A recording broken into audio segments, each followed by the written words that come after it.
Bonjour. Le pape François a souhaité que soit organisée pour toute l'Église, ce samedi 5 septembre, veille de la célébration de la Nativité de Marie, Reine de la Paix, une journée de prière et de jeûne pour la paix en Syrie, au Moyen-Orient et dans le monde. Il n'y a pas eu de trêve, pas de cessez-le-feu, pas de vacances cet été pour le peuple syrien. Peu après l'attaque du 21 août, j'ai reçu ce témoignage venant directement depuis la Syrie sur la situation dans laquelle se trouvent les chrétiens. Je le livre à vos réflexions et pour ceux qui ont la foi, à leur prière.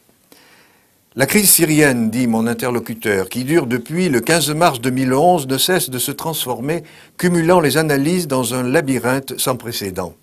La géopolitique ne propose plus de logique à ce conflit qui a fait plus de 100 000 victimes et 200 000 disparus et un mouvement d'exode et de transfert de population qui touche 6 millions de réfugiés intérieurs et 3 millions vers les pays voisins, Turquie, Liban, Irak, Jordanie.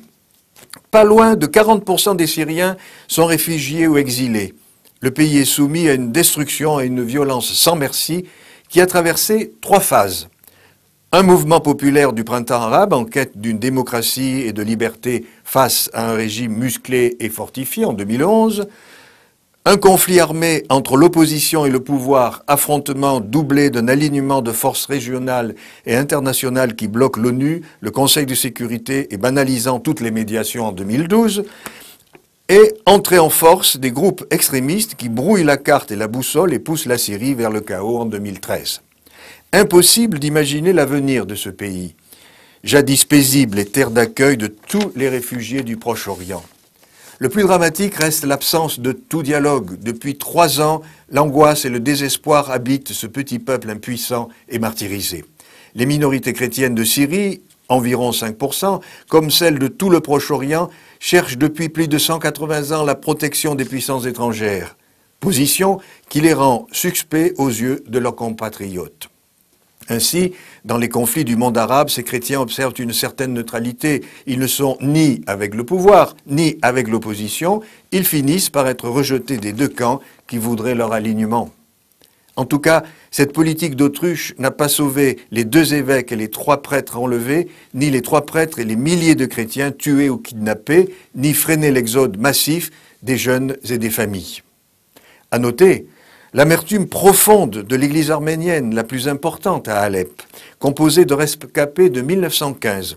À peine installés en Syrie, ces Arméniens doivent tout quitter pour partir en quête d'une nouvelle patrie. Le peuple arménien n'a pas terminé son calvaire. Ce conflit internationalisé prend la Syrie en terrain d'affrontement.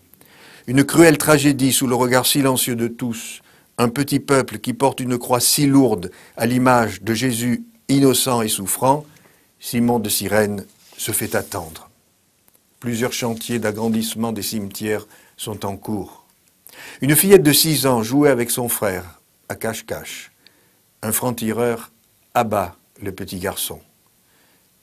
Au cimetière, la fillette creuse chaque jour de ses mains la tombe de son petit frère en criant « Sors de ta cachette !» Je ne veux plus jouer. À la semaine prochaine.